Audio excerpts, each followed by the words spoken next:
Welcome to another episode of Globetrotting 5. In this episode, we are going to discuss the ongoing tussle between the Trump administration and Europe over Greenland. In my previous episode, I had mentioned how Trump is now eyeing a takeover of Greenland because of a possible compact between the commercial advisors and strategic advisors within the White House. As I mentioned in my previous episode, that the Trump advisors within the White House can essentially be divided into two groups. On one hand, you have the Howard Lutnicks and the Steve Witkoffs, who are essentially driven by a commercial motive to enhance American business, to enhance America's commercial reach in foreign countries. On the other hand, you have a more seasoned strategic hands advising Trump, such as Marco Rubio. So these two camps had been clashing over the past year on various issues, from Gaza to Ukraine. But now, at the beginning of 2026, it seems that the two camps have decided to work together and somehow find a way to come up with a common agenda where both their interests can be served. So you have new moves by the Trump administration that seems to marry the commercial aspect of foreign policy with the strategic aspect, and the result seems to be a more aggressive Trump foreign policy, which combines both the strategic elements and the commercial elements. In Greenland, we clearly see this coming together of the strategic and commercial aspects. The Trump administration has argued that the United States needs ownership of Greenland to deter Russia and China. Now, because of the strategic location of Greenland in the Arctic, it can be an important launch pad to police the Arctic sea lanes. And there is a fear within the White House that if the US doesn't have ownership of Greenland, then Russia and China, which anyway had been increasing their activities around the Arctic, would eventually sort of influence the region around Greenland, and may even invade Greenland and take it over. Now, who is to say that that won't happen? Given what Russia has done in Ukraine. I mean, Russia brazenly has carried out an invasion of Ukraine, and which is now approaching its fourth year, completion of fourth year.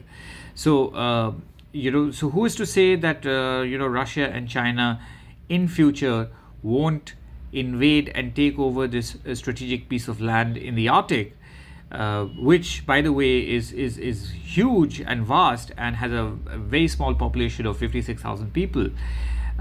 So if Russia and China decide to take it over, I mean, if one can imagine that there will be very little resistance. So the US seems to be proactive in this sense, and seems to be arguing that they need to be in charge of Greenland to deter Russia and China. Of course, there is the commercial aspect, because Greenland is said to have huge reserves of minerals and natural resources, and control over those natural resources would be extremely lucrative and vital for modern industry. So US possibly is looking at exploiting the natural resources of Greenland. However, there is a big issue, because Greenland belongs to the Greenlanders, to the Inuit people, and they need to be heard here because this is their land. So one can't just waltz into Greenland and take over the place and start exploiting the natural resources. That if you do that, then you're that's straight up colonialism, old-fashioned colonialism, no matter which way you look at it. So it's important to take of course, the opinion of Greenlanders, before any commercial activity is carried out in Greenland. And Greenland, of course, is a territory, a self-governing territory of Denmark. And over the past weekend, thousands of Greenlanders protested in Greenland, against Trump's threats and coercion to take over Greenland. I mean, they clearly said that we don't want anyone to take over our land. We are happy with the way things are. We don't want the United States to buy Greenland. So that is something that has been suggested, that the United States can buy Greenland. And we certainly don't want a coercive military takeover of Greenland. Now, Trump can easily avoid all this controversy. I mean, there is a 1951 treaty between the United States and Denmark, which allows the United States to establish military bases on Greenland. In fact, at the end of World War II, the United States had, roughly about 15 to 17 military bases on Greenland. Today, it has only one, but that downgrade has happened because of the US itself winding down its bases. So the United States can actually talk to Denmark and expand the number of bases that it has on Greenland. It doesn't need to take over the place at all. It can just talk to Greenland and talk to Denmark and expand the number of bases on Greenland via the 1951 treaty. And Denmark will welcome this because the Europeans too are equally worried about the Russian and Chinese threat, in the Arctic region. So they would welcome America's expanded military presence on Greenland. So Trump doesn't need to get into this controversy. He just has to talk to Denmark, and as per the existing 1951 treaty, ask for an expansion of the military presence on Greenland, and Denmark will happily agree. And this is something that Denmark has said that they are open to. So there is no need for Trump to, go down this path. Instead, what is Trump doing? Trump is actually threatening the Europeans. He has said that he is going to impose tariffs on 8 European countries that have backed Denmark's sovereignty over Greenland. These include countries such as the UK, France, Germany, Sweden, Finland, Denmark, of course, and the Dutch, Holland. So you have Trump actually threatening tariffs on friendly allied, NATO allied nations over Greenland.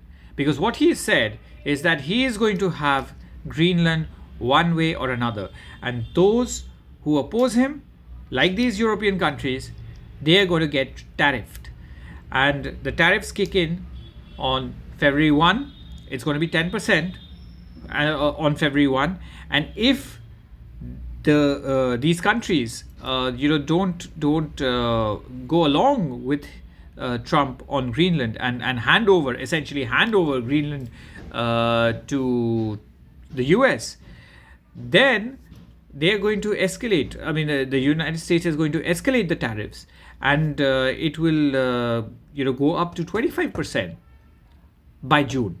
So you have Trump actually threatening and coercing European NATO allies over Greenland, saying that I'm going to have Greenland one way or another, and if you're going to stand in my way, I'm going to actually tariff you. Now this is huge. This actually strikes at the core of the unity within the Western NATO alliance. So you can imagine how on one hand how bizarre this is, but on the other hand, the kind of aggressive foreign policy that Trump himself has embarked on. I mean, this is madness. to actually turn on your own NATO allies and threaten the unity of NATO over Greenland, which the Danes have said that they're open to, having more U.S. military facilities on Greenland through mutual understanding, and as per the existing 1951 treaty, they open to having an expanded American military presence in Greenland. But Trump is having none of it. He wants ownership of Greenland, and he has said that ownership is different. Like, when you own something, you really are invested in it, and you will really defend it. That's his logic, for wanting to own Greenland. But it doesn't make sense. It just doesn't make sense, because if the cost is unity of the transatlantic alliance, unity of NATO, then it just doesn't make sense. It's a huge cost to pay, for just Greenland. But that's Trump for you. So what is this doing? This is fracturing the NATO alliance, and now we have a situation where the US, perhaps the most important member within the NATO alliance, turning on fellow alliance members. So it's a fracturing, a mini fracturing of the NATO transatlantic alliance. And if it is not arrested, it can lead to a complete breakdown of the alliance. And it seems that Trump right now thinks that is okay. I mean, that's fine. If that is how it is to be, if NATO is to be fractured, so be it. I want Greenland. That is the frame of mind that he's in. But who's happy? Certainly not the Greenlanders, of course. But the most happy would be Russia and China, because this is exactly what they wanted. They wanted NATO to disintegrate. This is exactly what they were hoping for. And in fact, the 4 years that Putin has carried out the invasion of Ukraine, if he is able to get NATO to fracture, it's like Christmas again for Putin. I mean, this is what he wanted all along. If the end result of the Ukraine war is fracturing of NATO, that's a brilliant result for Putin. And China would be over the moon.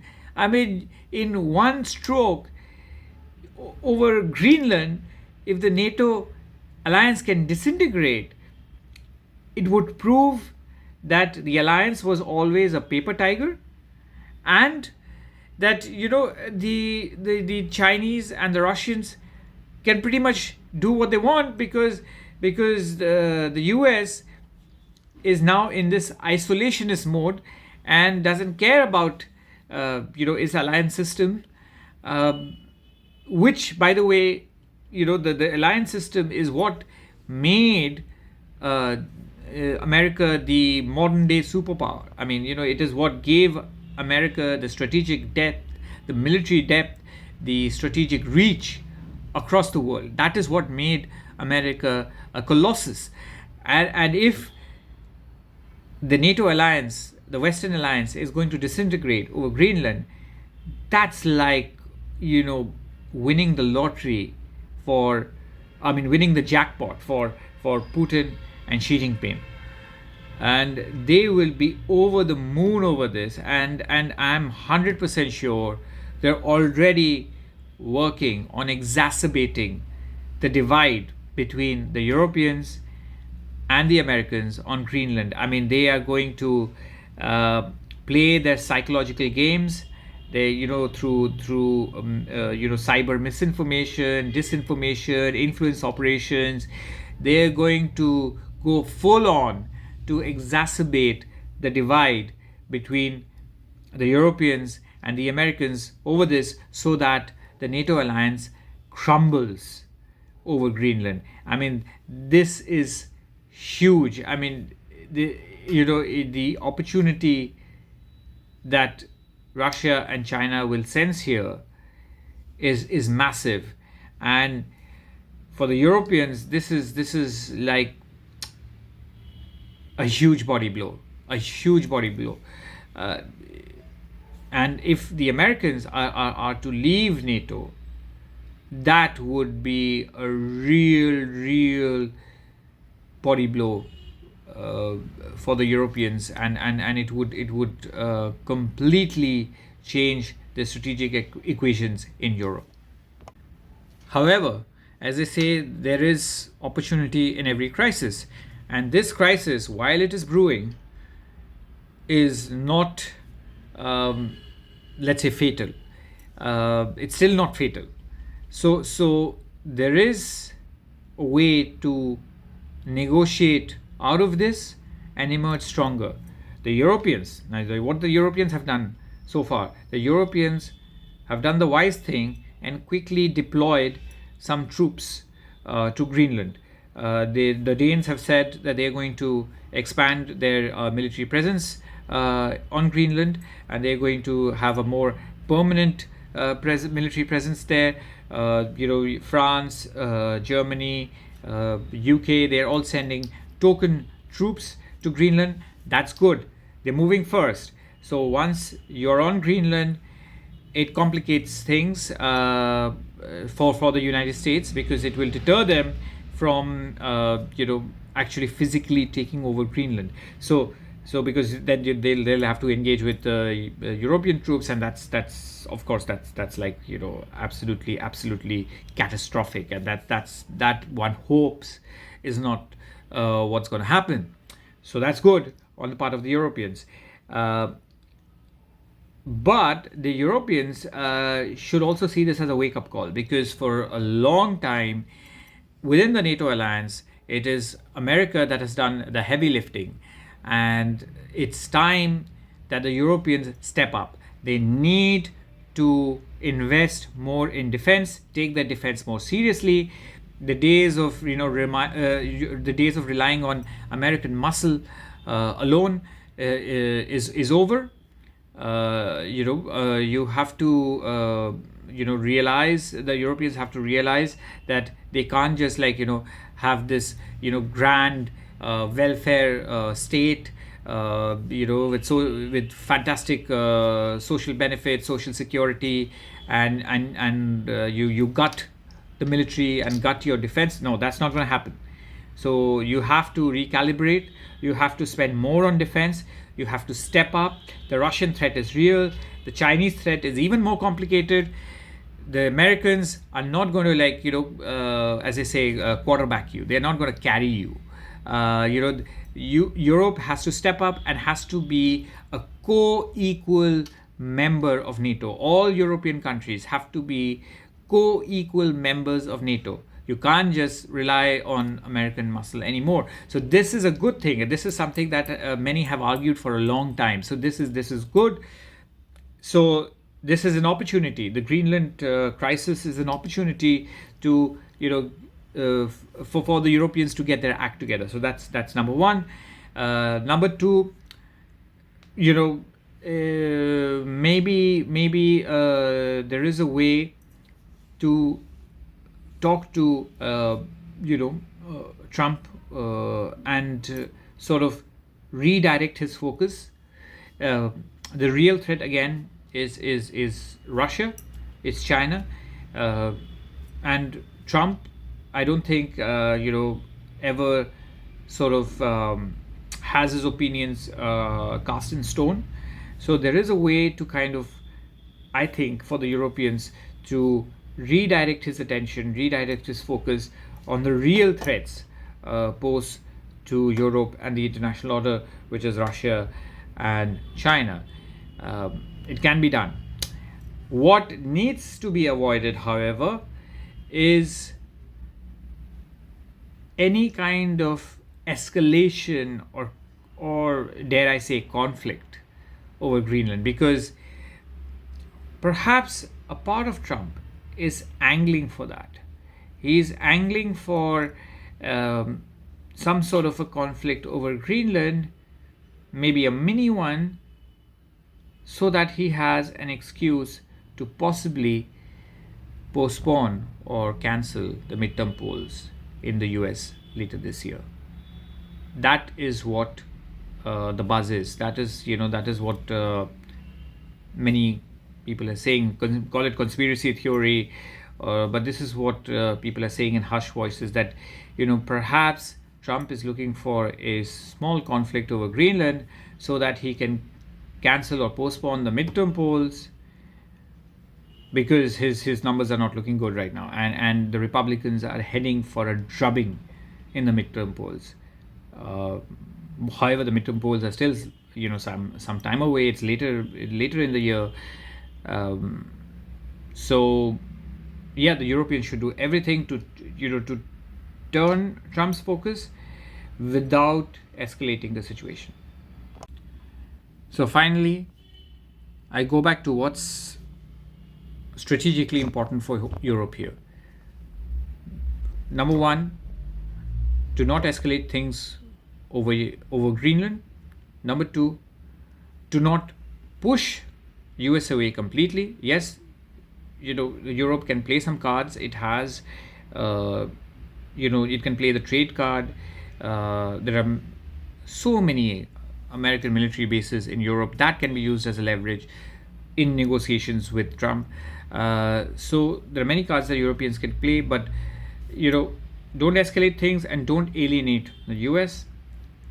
Third, redirect Trump's focus on Russia and China. Russia, particularly, given that the Russian invasion of Ukraine is homing in on completion of 4 years. So that's the way forward for the Europeans. The Europeans have to play the smart, and most importantly, they have to step up when it comes to defense of their own continent.